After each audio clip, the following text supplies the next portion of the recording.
The Benjamin Dixon Show is only possible with listener support. Go to www.thebenjamindixonshow.com to register for our blog and join the Progressive Army. And now, ladies and gentlemen, we are now about to witness the truth. It's the Benjamin Dixon Show. Welcome, ladies and gentlemen, to the Benjamin Dixon Show. I am your host, Benjamin Dixon. It is Monday, May 22nd, 2017. We want to start with some breaking news out of Manchester.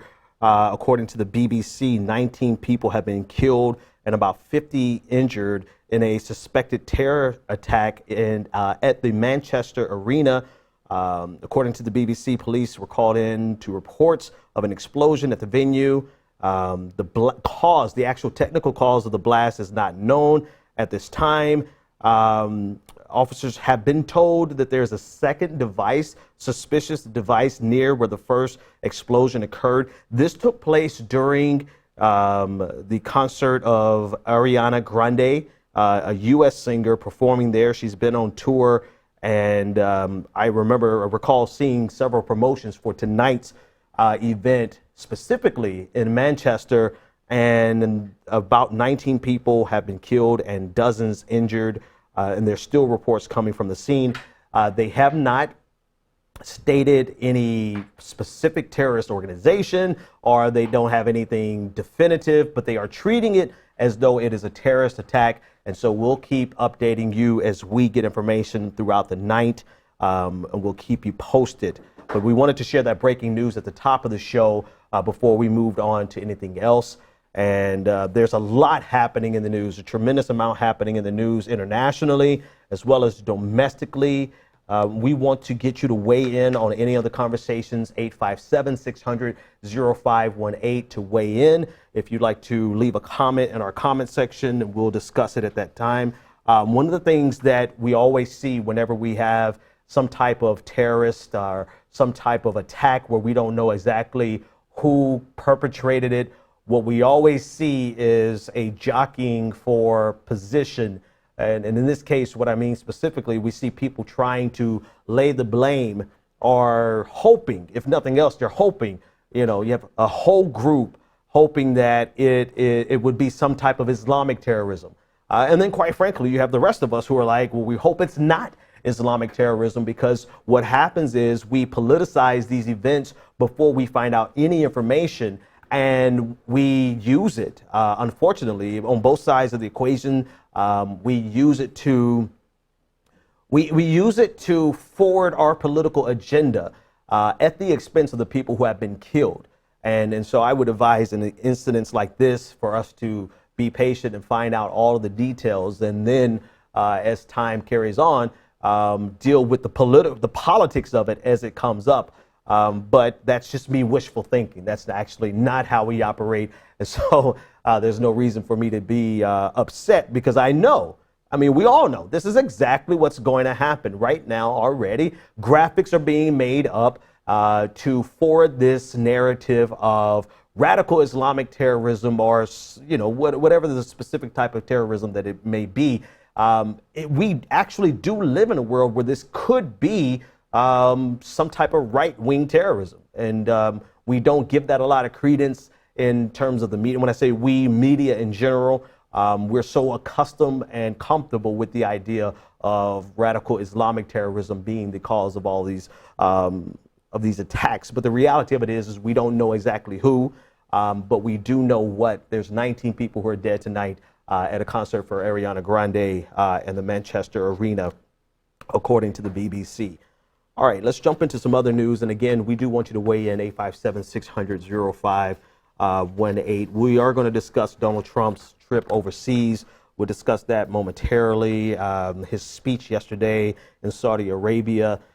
There's some strange news coming out of Florida. And if you're ever going to get strange news, you will figure that it had to come from Florida. In Florida, there's a neo-Nazi who converted to Islam and then killed his neo-Nazi roommates because they were disrespecting Islam. We'll talk about that. Had to be Florida. We'll talk about that in a moment. Michael Flynn is going to plead the fifth. I actually want to talk about Bill Maher tonight. before we go, I want to talk about Bill Maher and how he used black lives, slain black lives, to attack Professor Cornel West. But first, tragic news out of Maryland. According to the Baltimore Sun, the graduating senior and Army officer Richard Collins III was killed by a racist, by a white supremacist. And we can say that definitively because of the associations that the perpetrator had. Collins was killed after being approached, according to the Baltimore Sun, by the suspect whose last name is Urbanski. Collins was waiting with friends for an Uber ride. And according to his friends, they said that the suspect was screaming as he approached Collins. And he said, quote, step left if you know what's best for you. And this left Collins disoriented, and he said no. And once he said no, Urbanski stabbed him, killing him. This was a young man, and I know a lot of times when these tragedies happen, we talk about all the accolades of the individual, if we can find any. But this was, this was a hate crime. This was a crime. If you look at the associations, the FBI is trying to determine whether or not they're going to categorize it as a hate crime. But in their research, if you look up this young man, if you want to call him that, Sean Christopher Urbanski, he was affiliated with an organization on a Facebook group called the Alt-Reich. Not alt-right, but Alt-Reich, as in the Third Reich, as in Nazi Germany, Hitler. This is one of the groups that he was affiliated with.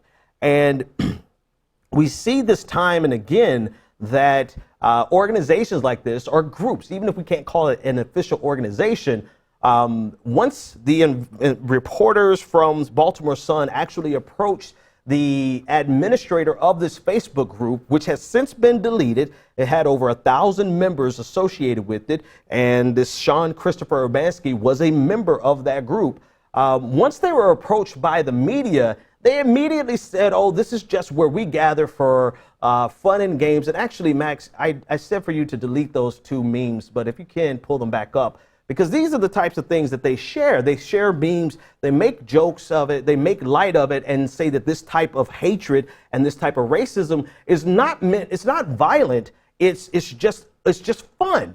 And so these are two images that were shared on this Facebook group page that the suspected murderer is affiliated with. The first one, and Matthew Lamb is the administrator of the group, and he shares this picture. You can see what it says, and for those on the radio audience, he says, "At least I'm not a N-word."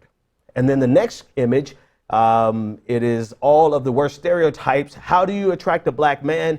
They have an image of a naked white woman with a old E 40 ounce with a bucket of chicken and a bag of weed. This was also shared by the administrator of the group that Sean Christopher Urbanski was affiliated with on Facebook. Now, we're supposed to think this is all fun and games, right? This is them expressing their First Amendment rights, but this clearly contributed to the mindset of this individual, because once he attacked this group, he attacked the black person in the group unprovoked. No motive, didn't know this guy from anyone else. This is, didn't know whether or not this was a thug, whether or not this was, and I use that language specifically. I use that specifically because it's the language that is it's the new N-word, right? And so he has no context of knowing who this man was that he killed except for his skin color. And while this Facebook group is peddling this hate speech as though it's simply just fun and games, there are always going to be people in your midst who take this to heart and who act out on it.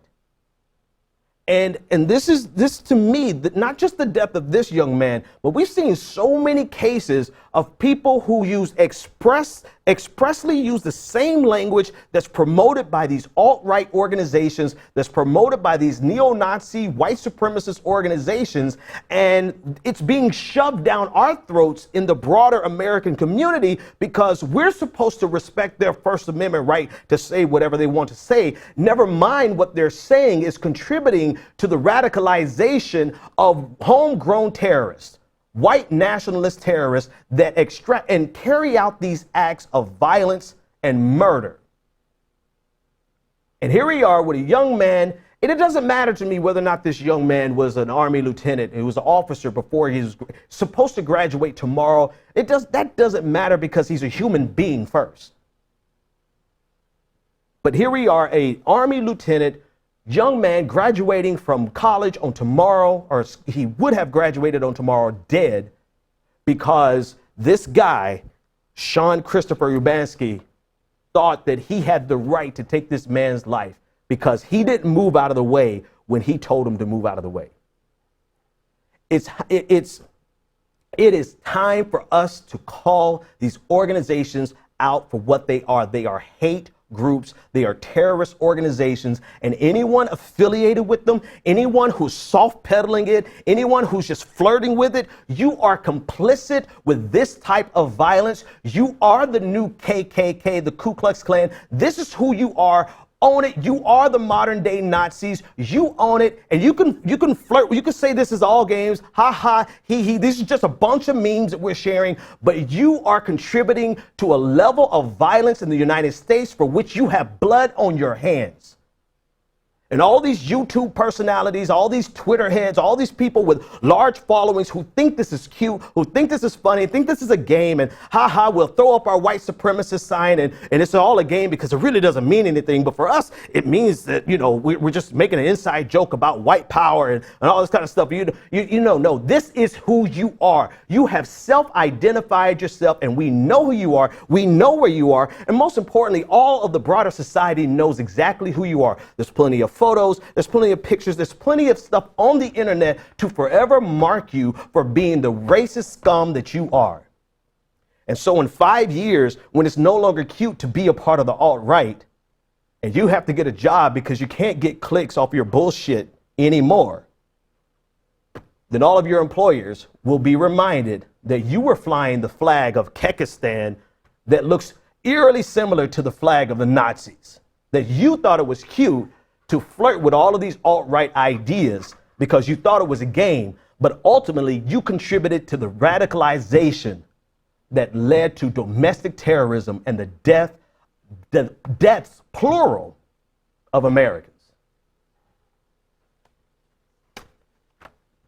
Paul Joseph Watson, Prison Planet, Sargon of Akkad, Cassandra Fairbanks, all of you who think this is a game, you have blood on your hands because you are fostering this community that thinks that racism and white supremacy and Nazism is cute. But what happens is, while you sit back with your pseudo-intellectualism, there are people, believe it or not, who are dumber than you, who actually takes this to heart and acts out on it. You are a part of a hate-filled hate group, racist, terrorist organization, and you have to own it. Anyone who is alt-right, whatever you call yourselves, you own it. 857-600-0518. Speaking of racism, since we're here, might as well go to it. This doesn't just happen in the realm of Twitter and social media. This is actually language of racism, of terrorism that's being carried out by elected officials. In Mississippi, over the weekend, there is a state representative named Carl Oliver who was so upset about the removal of Confederate symbols and monuments in New Orleans that he took to Facebook and he made this post. You'll see it on your screen in a moment. And this, mind you, this is an elected official. This is not just somebody off the internet. This is someone who has been elected by the people in Mississippi. And this is what he had to say. He said, "The destruction of these monuments erected in the loving memory of our family and fellow Southern Americans is both heinous and horrific. If the, and I use the term extremely loosely, leadership of Louisiana wishes to, in a Nazi-ish fashion, burn books or destroy historical monuments of our history, they should be lynched," in all caps. "Let it be known, I will do all in my power to prevent this from happening in our state." This is this is an elected official who said this over the weekend. It took 2 days for the Speaker of the House of Mississippi to actually condemn this. It took 2 days for the governor of Mississippi to condemn this. But in the midst of waiting for people to condemn it, you actually had 2 other state representatives from Mississippi who liked this comment on Facebook. There they are on your screen. John Reed, a Republican of Mississippi. Doug McLeod, a Republican of Mississippi. According to MississippiToday.org, they liked this on Facebook. What does that matter? It matters because you are co-signing. These are 2 additional elected officials co-signing on a death threat. On a death threat that has historical baggage significantly to the black community. You do not say the word lynch and not expect it to elicit a response that rings true of racism, that rings true of the very problem that the Confederacy actually represents. And so while he's defending this treasonous failure of the Confederacy, he's actually using language which shows why we need to pull all of those monuments down across the country. It came to my attention today that there's even a monument here in Boston, Massachusetts, that was funded and sponsored by the Daughters of the Confederacy, memorializing prisoners who were captured and some who died, Confederate prisoners who were captured and some who died here in Boston. And so this is a problem that goes across the country. But I want you to understand, this is a significant problem in our leadership. These are elected officials who feel that it's okay to not only use the word lynch, but use the word lynch in regards to people who are opposing racism. What year are we in? Clearly in Mississippi, they have not come out of the 70s yet, or hell, even the 60s. But here we are with an elected official, and he finally, to be fair to him, not that I have to be, but to be fair to him, he finally came out, Carl Oliver, whatever the hell his name is, finally came out and apologized with one sentence, and he said that I should not have used the word that I used. No, the sentiment still remains. This is one of those things where I'm not really sorry, I'm just upset that someone is making me have to say I'm sorry. It's the non-apology apology. And here we are with a guy who is an elected official who feels so passionately about the Confederacy that and not only that, let's go one step further. Nobody called for him to step down. This is a death threat. If this had been said by just an average citizen, in most cases, it would have been followed up by a knock on your door from the authorities, from state authorities. This is a death threat, and yet nobody, not the governor, not the the Speaker of the House in Mississippi, none of them called for Oliver to step down. All they said was he should not have used that word. Well, what word would you have rather he use? Should he say murder? Should he say, I don't know, how many he killed? Because this is what it's not just the word itself and the racist connotations that it carries, but it's also the sentiment that he's willing to violently defend the Confederacy.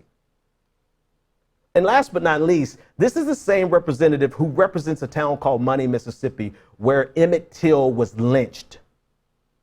And so the fact that historically Oliver has not only stirred up memories of lynchings, but he represents the actual county where one of the most notorious lynchings occurred in American history. And all of them are a part of the Republican Party.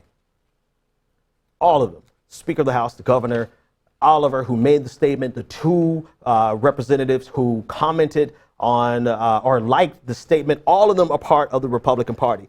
And I will be the first to tell you about the racism that still exists in the Democratic Party. You can go check my receipts. I got plenty of videos to talk about it. But when we talk about where the Confederacy is right now, and we talk about where the KKK exists right now, there's a lot of conversations about whether or not the KKK started off as a Democratic organization. Yes, it did. It started off as a Democratic organization. But if you look at the Confederacy, if you look at who still represents the Confederacy, flies the flags, and you ask yourself the question, who did they vote for? Who do you think the Klan voted for in 2008 and 2006 and 2012?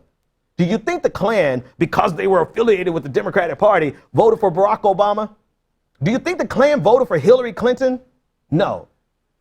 No, not at all. And this is a problem that's prevalent. It's pervasive. And if we don't address it, it's going to continue to be political fodder for which we have no resolution. But the problem is we have a president in the White House who will not speak out about the violence that comes from white, right-wing, fundamentalist Christian organizations, terrorist organizations. He will not bring up the three of the most horrific cases that we've seen just since he's been elected. The case in Quebec, Canada, with Alexander Bissonnette. He went into a mosque and shot 6 people, 6 Muslims who were praying. He was a supporter of Donald Trump, and yet Donald Trump will say nothing about it. He will say nothing about the shooting in Kansas of Srinivas Kujibotla, the Indian engineer who was killed by a Donald Trump supporter who went into a bar after killing this Indian engineer. He went to a bar and told the bartender that I killed me some Arabs.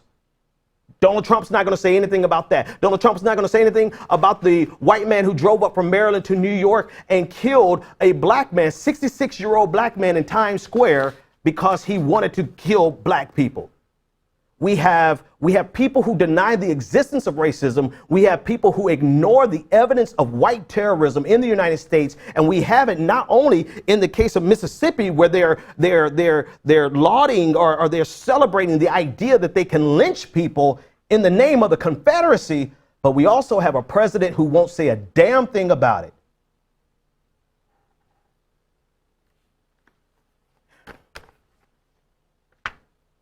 Caller, you live on the air. What's your name, comment, and/or question? Hey there, Ben. This is Nick from Oregon. Hey, how's it going, man? What's on your mind?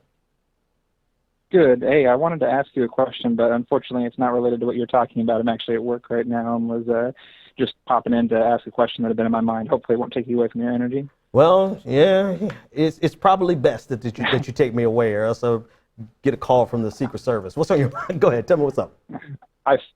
I feel it. So I just wanted to bring up this little thing that is a common kind of logical process that people go through when we talk about impeachment for Donald Trump. Mm-hmm. And we talk about, well, if we're going to talk about impeachment, then, the next step is obviously Mike Pence. And the common reaction that I've heard is that, oh, right, Mike Pence is just as awful as Donald Trump, if not worse. Da, da, da.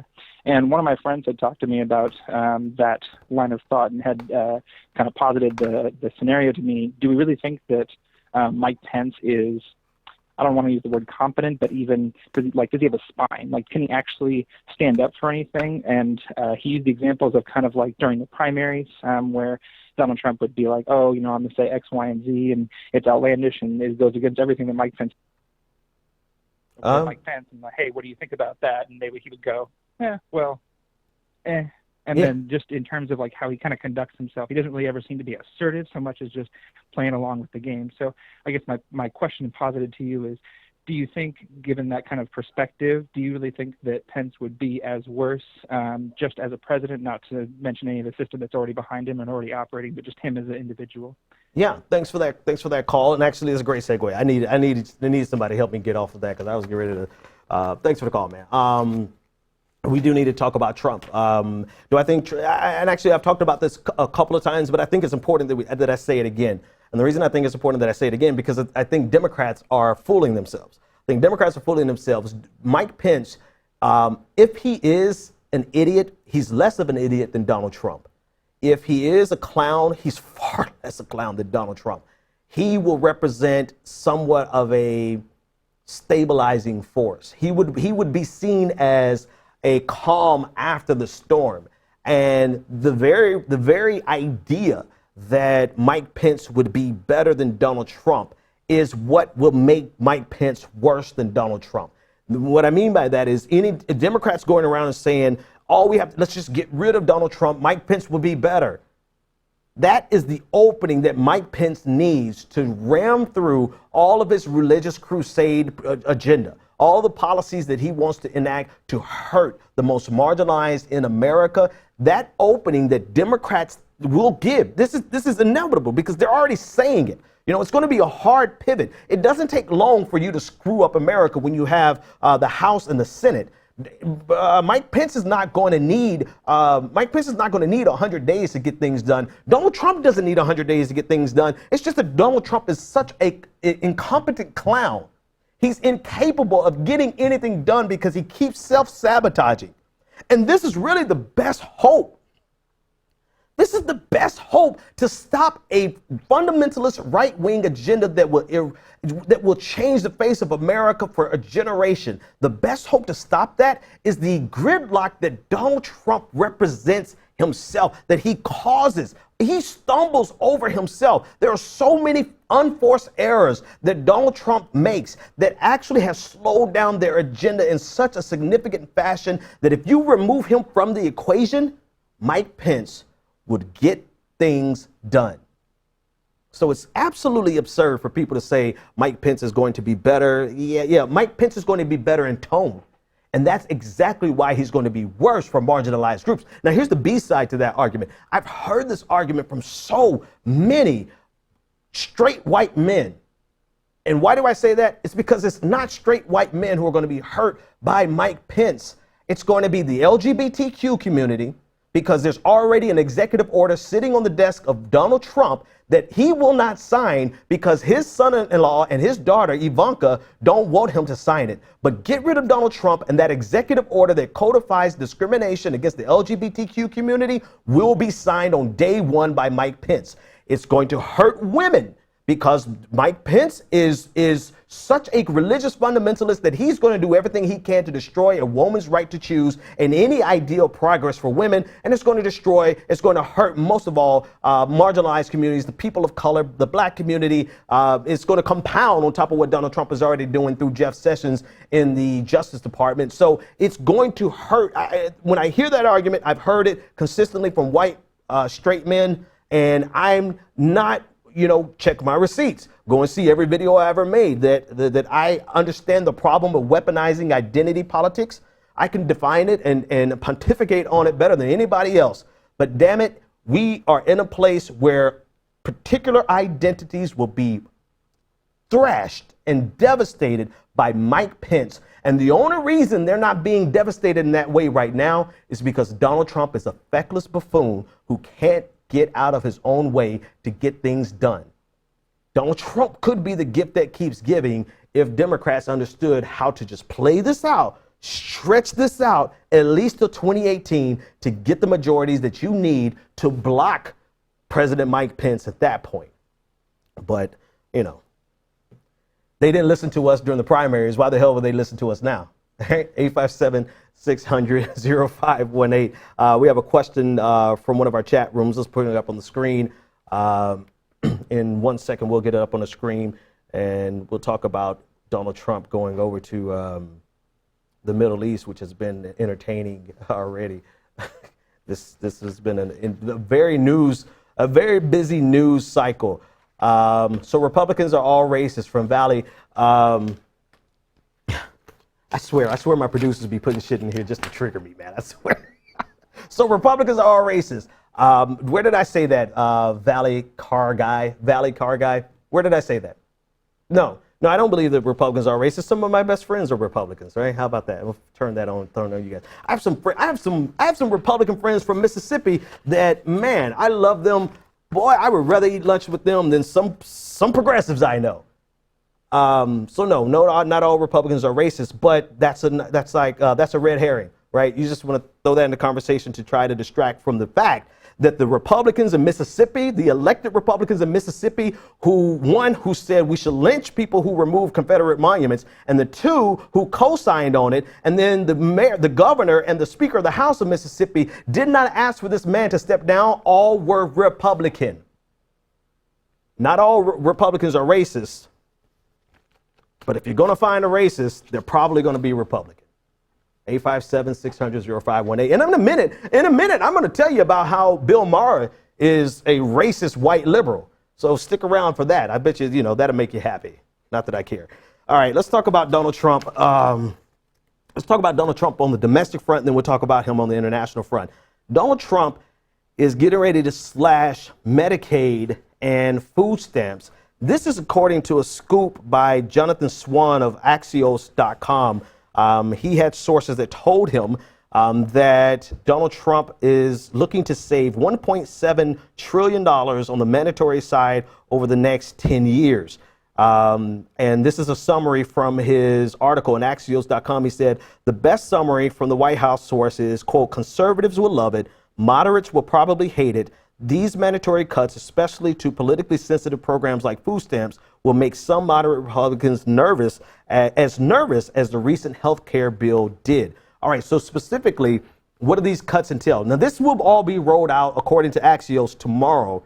And in context, this is basically the wish list of the president of the United States. This is not what he's going to get. It's got to go through Congress. It's got to go through the House. It has to go through the Senate, and they have to reconcile it and come up with one bill that they both can vote on. But this represents I'm not sure who said it, but budgets represent the morality of an individual. If you want to see what they believe in and you want to see what they stand for, look at their budgets. And so according to the article in Axios, the entitlements cuts are made from SNAP, food stamps, right? Children Health Insurance Program, CHIP, and SSDI, disability insurance. The budget proposal will also, according to the article, the budget proposal also assume that Trump can sign into law the American Health Care Act, the repeal and replace of Obamacare. But here's what jumps out to me. Donald Trump made a campaign promise over and over again that he would not cut Social Security. And one of the first things that he's cutting in this would be SSDI, the disability insurance component of Social Security. Let's be sure people are going to try to spin this. Trump himself is going to try to spin this. But disability insurance is a key component of Social Security.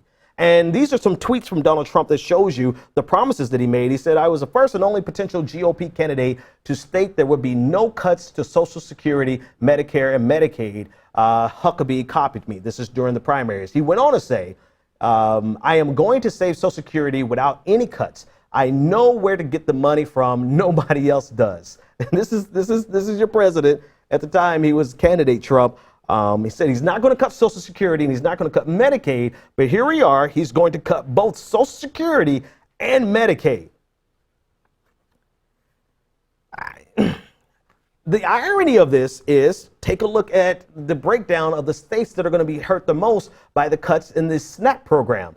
10 states that are going to be hurt the most: New Mexico, Mississippi, District of Columbia, West Virginia, Louisiana, Oregon, Alabama, Florida, Georgia, and Tennessee. Of these 10, 7 that you see underlined on your screen, 7 of the 10 voted for Donald Trump, or the majority went to Donald Trump. Mississippi, West Virginia, Louisiana, Alabama, Florida, Georgia, and Tennessee all went for Donald Trump. All stand to lose from the gutting of the SNAP program. The third column on your screen represents the percentage of the population that utilizes SNAP. This is according to an analysis from CNN. So that's the irony. The people who are going to be hurt the most by this program or by this budget are the people who supported Donald Trump.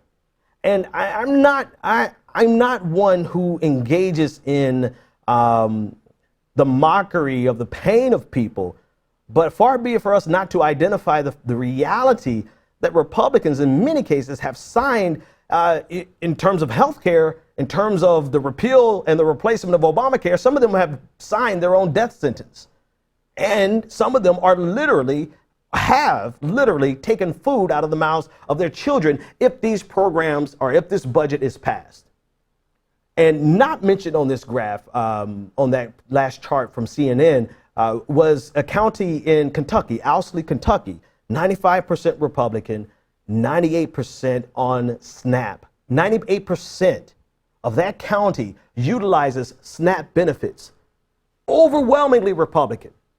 Now, is this to say that the Democratic Party, as it is, the status quo, is going to make things better?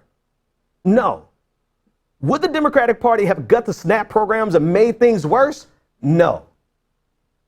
So this is not a overly simplistic view of the world to say all you had to do was vote for Hillary Clinton and everything would be all right. No, we have a long list of problems with the Democratic Party. We have a long list of problems of the list of things that they need to do to fix and make America better that they are ignoring progressives on left and right. That's why they lost. That's why Donald Trump is in power. But there is clearly a difference between people who want to make tax cuts or give tax cuts on the back of the most marginalized, despite their promises to not gut Medicaid or Social Security, and let's throw in food stamps just for good measure. The problem is they have most of you thinking the overwhelming preponderance of food stamps go to black people. In reality, it goes to white people in America. And you can see, based on that chart, they will be the ones hurt the most by Donald Trump's budget. 857-600-0518. Let's shift gears. I want to shift gears to talk about this story out of Florida. I lived in Florida for 15 years. About 15 years. I lived in Florida for about 15 years. So when I make fun of Florida, I do it out of love. That's where I'm from. But Florida has to be one of the craziest states I've ever seen in my life. And it is only fitting that this story comes from Florida. A neo-Nazi converted to Islam, then killed his neo-Nazi roommates because they were mocking Islam. Quite possibly the craziest headline I have read this year, maybe in my lifetime, but definitely this year. So on your screen is Devin Authors. He, after being caught robbing or holding up a smoke shop in Tampa, Florida, he was arrested and he led the cops to the bodies of his former friends on this past Friday. He had just got through robbing a store called Tampa's Green Planet Smoke Shop. He held them hostage and eventually surrendered. And at that point, he led them to the bodies of Jeremy Heimelman, who was 22, and Andrew Wunschuk, who was 18. They have both been killed with shots to their upper body and to the head, according to the New York Daily News. He said Devin Authors, the perpetrator, said that he and the two that he killed shared, quote, a common neo-Nazi belief, but that he recently converted to Islam. After converting to Islam, his roommates continued with their neo-Nazi beliefs, and a part of that experience was the attacking his Islamic faith. And so at that point, he killed his neo-Nazi roommates. I don't mean to laugh because people are dead, but I don't even know what to do with this story. It gets even worse because while this guy is a murderer, there are some indications that the two men that he killed, Jeremy Heimelman, 22, and Andrew Wunschuk, who were neo-Nazis, there's indications, according to the New York Daily News, that they were building a bomb. They had the materials necessary to build incendiary devices and use it to kill people. So while that neo-Nazi turned Islamicist turned murderer, while he is a murderer, he said that he actually stopped the two of them from killing other people. I don't really know what to do with this story. I'll be honest with you. I have no idea other than to tell you that this is the craziest shit that I've come across in a long time. And it had to happen in Florida that a neo-Nazi converted to Islam and then killed his neo-Nazi roommates because they were mocking Islam. Let's go with some other stories here. Let's talk about Melania Trump and her open disdain. Like, for real, she hates her husband. And I mean, normally I wouldn't care. It would have nothing to do. It would have absolutely nothing to do with me. Not something that I would care to talk about, except the fact that it's on video twice. And I didn't talk about it the first time. So please indulge me while I talk about it the second time. You'll see on your screen the video of It's two clips. The first clip is of Donald Trump reaching out for the hand of his wife as he walked down the red carpet with Benjamin Netanyahu and his wife. And if you look closely, Melania Trump brushed his hand away, almost like he was a street harasser trying to get at her. Let's take a look at that. There they go, walking in. What? Gone. Now, this next video is at the inauguration, where everybody remembers this, turns around and bruh, like, that is some real deep-seated disdain for, I mean, and I understand, it's Donald Trump. I don't think I have any other comments. I'm not going to make any judgment calls in the relationship because that's irrelevant. The only thing that's relevant is that Melania has expressed openly and publicly the same way we feel about Donald Trump. Don't touch us, Donald Trump. Don't touch America. Just get off of us and go away as quickly and possibly as you can. 857-600-0518. All right, let's talk about real news. We've had that little break. Donald Trump in the Middle East. I don't know if you had a chance to listen to his speech. I'm not going to play his speech because it was 30 minutes. It was very monotonous. It was almost like he was sedated. But he gave a speech in Saudi Arabia on yesterday in front of Arab and Muslim leaders in Riyadh, Saudi Arabia. And he was not the Donald Trump that the alt-right elected. So much so that I really wonder how they're dealing with this today. Because Donald Trump, not once did he say the phrase that was the most important phrase, according to him: we can't beat terrorism unless we call it what it is, radical Islamic terrorism. That was the phrase. And not once did Donald Trump refer to it as radical Islamic terrorism.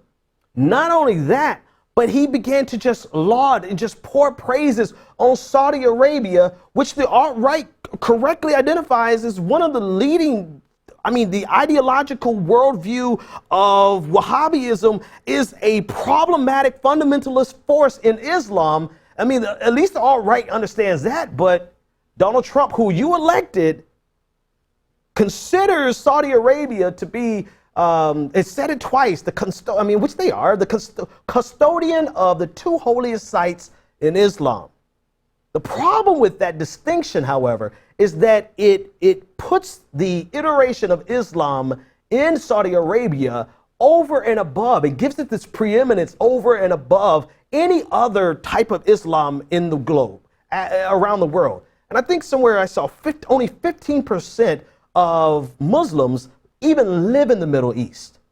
And so for Donald Trump to not only not reference radical Islamic terrorism, but for him to underscore the Wahhabism, the most fundamentalist iteration of Islam, not just once but twice, really should have made the alt-right reconsider their life decisions, because it surprised the hell out of me. Not really, because Donald Trump always has said one thing and done another. But this is what he said. Instead of talking about the way he spoke, rather, during the primaries and during the general election, he spoke to saying that this was not a clash of civilizations, that this is not a clash of religions. And he said that that it's really just a move to drive terrorists out, quote, drive terrorists out.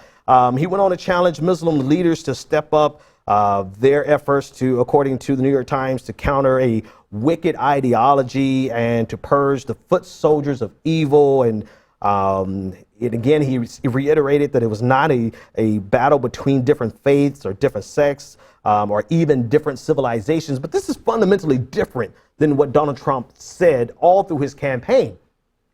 And to add insult to injury, while he was in Saudi Arabia, he signed a $110 billion arms deal with the kingdom. And one of the number one reasons one of the number one ways people try to draw a distinction between Donald Trump and Hillary Clinton was to suggest that Donald Trump was not going to sell weapons to Saudi Arabia. And the very first thing he does on the very first trip overseas is that he signs and inks a $110 billion with a B arms deal. So these are the things that he said previously that he absolutely was not going to say while he was in Saudi Arabia, because apparently if you make a big enough celebration, one or two things has happened here. And I'll get to the quotes in a minute. One or two things has happened. Either the deep state got Donald Trump, or Donald Trump never really meant what he said in the beginning, and he's coming to learn that the world is bigger than the drivel that he used to get elected, and he realizes now that he can't say the same things that he said during the election now that he's governing.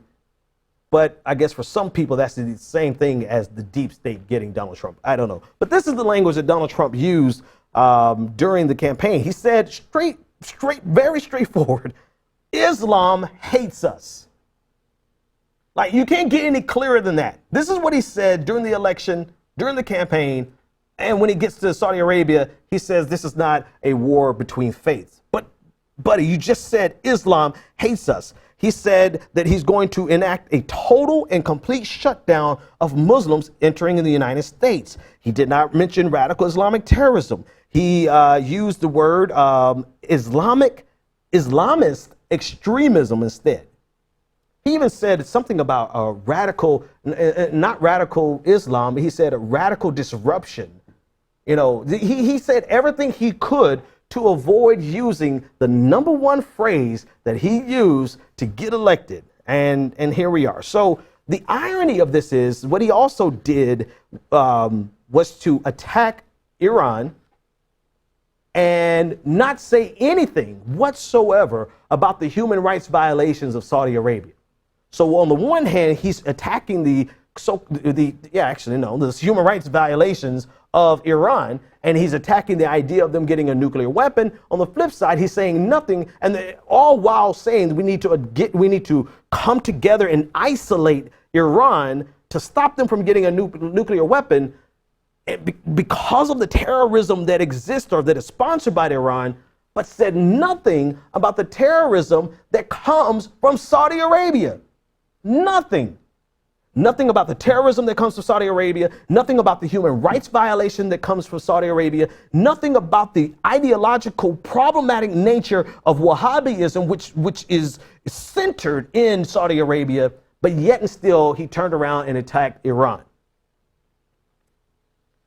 The irony there is that he's talking about extremist ideologies to people whose iteration of Islam is the most problematic and the most fundamentalist and the most extreme of all of Islam. And he's attacking Iran, who, for better or worse, has some secular tendencies to their faith, some components. Of course, you have Khomeini, you have Iran is a problem, right? But he's talking to the most problematic of them all about taking out extremism in Islam when they are the purveyors of extremism in Islam. That is the irony that slapped us in the face all throughout his speech on yesterday. Now, the reality of it is this is not new. This is not just for Donald Trump. What's new about Donald Trump is that he attacked them during the election so vehemently, only to turn around and become a puppy for Saudi Arabia.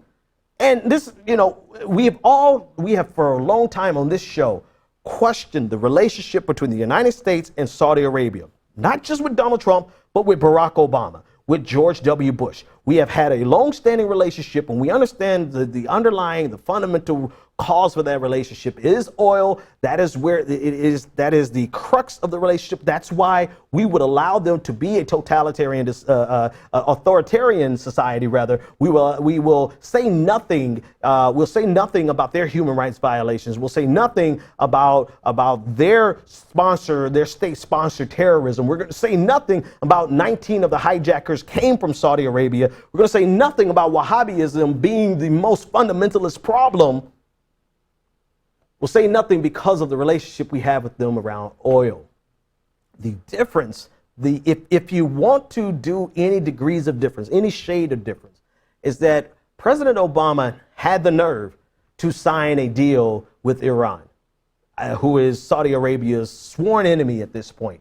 And he signed a deal with Iran to prevent them from getting a nuclear weapon. And so that put him at odds with the kingdom. Because Saudi Arabia, no, they don't want Iran to get a nuclear weapon, but they don't want Iran to be brought back into the fold of the broader international society. They want Iran to remain isolated. They want Iran to lose power and for Iran to become more secularized and to become a more part of the international society. That represents a clear and present threat to Wahhabism.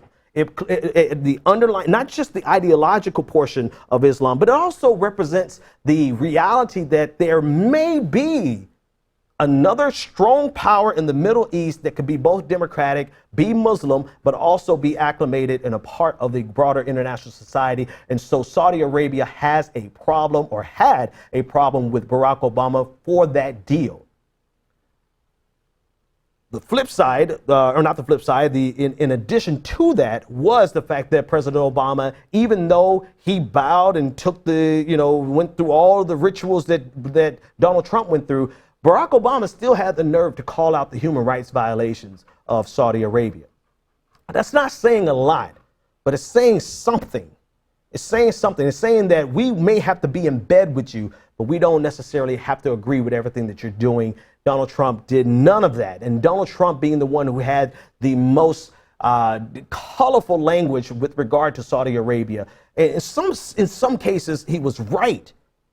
To see him fold completely and to acquiesce completely to Saudi Arabia, I know had to shake his core group, his core supporters at a fundamental level.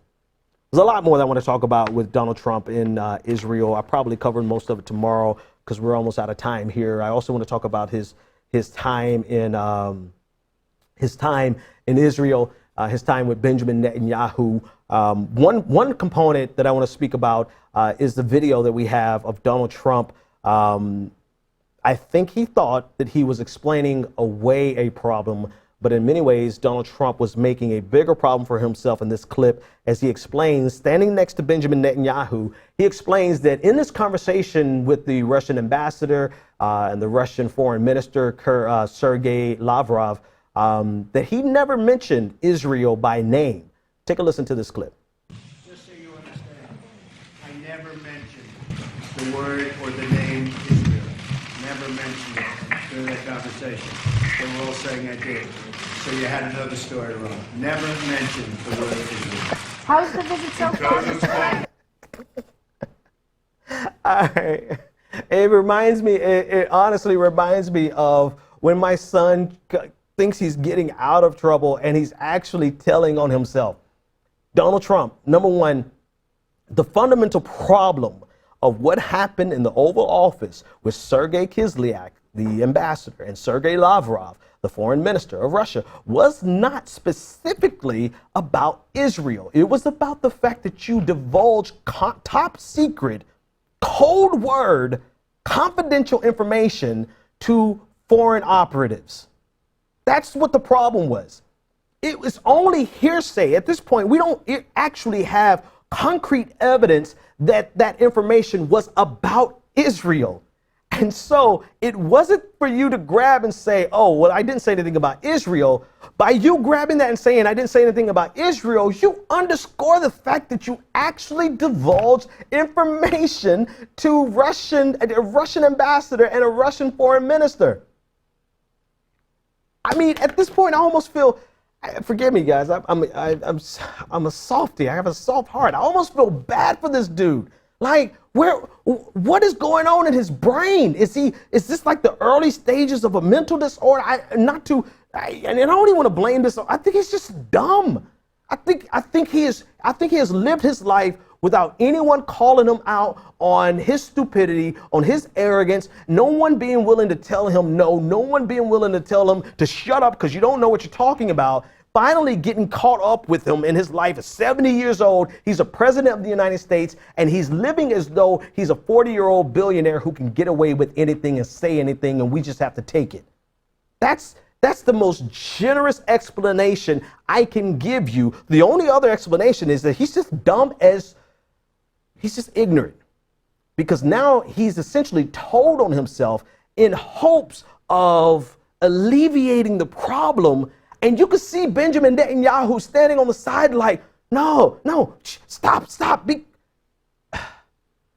This is the president. This is the president of the United States. All right, one last story and we get out of here. And if you want to jump in, leave a comment, or you can dial in 857-600-0518. Actually, I have two more stories. Let me see if I can get them both in here. No, I don't think so. All right, one last story. Let's talk about Bill Maher. I promised you I would talk about Bill Maher. Bill Maher can go to hell. Let's start that way. I saw the video of Real Time with Bill Maher on last Friday, in which he had a confrontation with Professor Cornel West, Harvard professor Cornel West. And in this conversation, it's problematic. I won't play the clip because it takes too long for him to get to his point.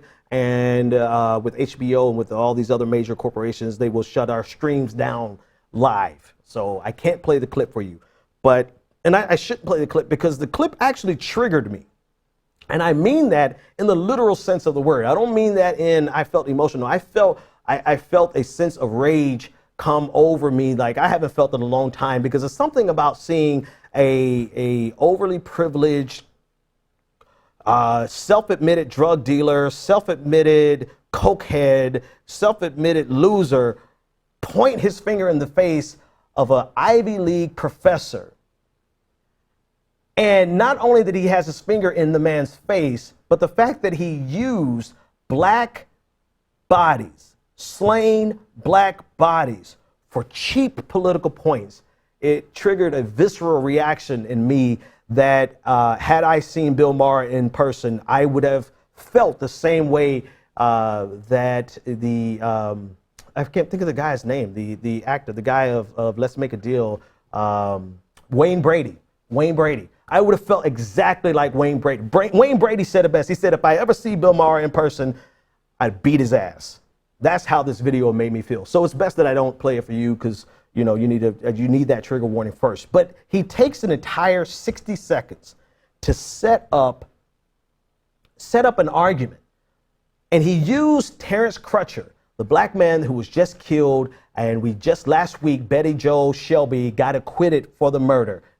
He used the body of Trayvon Martin. He used the bodies of all of these people black people who had been killed by white men or police officers. He used that not to have a conversation about the problem with police violence, not to have a conversation about the problem of white supremacy in America, but he used dead black bodies to make a cheap political point about how Donald Trump doesn't care about it and Hillary Clinton does. This is, according to theroot.com, they had a brilliant article on it. This is white liberalism in high definition. This is the condescension. This is the smug nature of white liberalism when it pays no attention to the harm and the real pain that marginalized communities experience and feel every single day. And for them, it's not about the issue, it's about how they can politicize that issue for their own good. And this was the opening salvo in a 6-minute clip where he went from mentioning all of these and he even started Bill Maher even started the conversation about how these are issues that are important to you, Cornel West. No. If you're really an ally, which I never consider Bill Maher to be, but if you are a real ally, these are not issues that should be important to us as a black community. These are issues that should be important to every single one of us. But he used that opening salvo just as a means of setting this up, and then he transitioned into this lecturing, this visceral lecturing of someone who he cannot stand, an intellectual giant against which he cannot stand a chance. But again, this shows you that at a fundamental nature, unless people are willing to confront their own implicit biases, unless people are willing to pay attention to the fact that this issue isn't important to them, but yes, this is an issue that should be important to them. And this is bigger than just parading us on the stage. This is bigger than just parading our issues out there when it's convenient to you. This is bigger than just parading the mothers of the movement out on stage just so that you can show that they support Hillary Clinton. This is not about politics, Bill. This is about the real lives that have been lost at the hands of the police. And I'm sorry if you're too simplistic to understand that. But the reality of it is you're not qualified to be a representative, not even of neoliberalism. I give neoliberalism a little more credit than I would give you. And then for you to wave your hands and I've got my issues with Cornel West. I've got my issues with Cornel West, but it has absolutely nothing to do with the fact that you would speak to him in this condescending tone as though you are an equal, an intellectual equal, and you're not even worthy to shine that man's shoes. But again, let me stop because like I said at the beginning, his smug, condescending, privileged position in life helped him make the argument that it would be better for America if we got rid of Donald Trump and got with Mike Pence. And if we got with Mike Pence, he uses this phrase that's just disturbing. He says Mike Pence is within the acceptable realm of atrocious, of problematic, to paraphrase him. And to me, I have to ask the question, what gives you the right to dictate that when you are not a part of a marginalized community that will be targeted by Mike Pence? You don't have to fight for LGBTQ rights. You don't have to fight for women's rights. You don't have to fight for rights for the people of color. All you have to do is sit back and collect your millions of dollars a year to make jokes about Mike Pence, while the rest of us have to fight tooth and nail just to maintain the little progress that we've gained in America over the last 50 years. I've got nothing else to say. Let's go. The Benjamin Dixon Show is only possible with listener support. Go to www.thebenjamindixonshow.com to register for our blog, join the Progressive Army, and support The Benjamin Dixon Show. It's Ben Dixon! If you like this episode, be sure to share, like, and subscribe.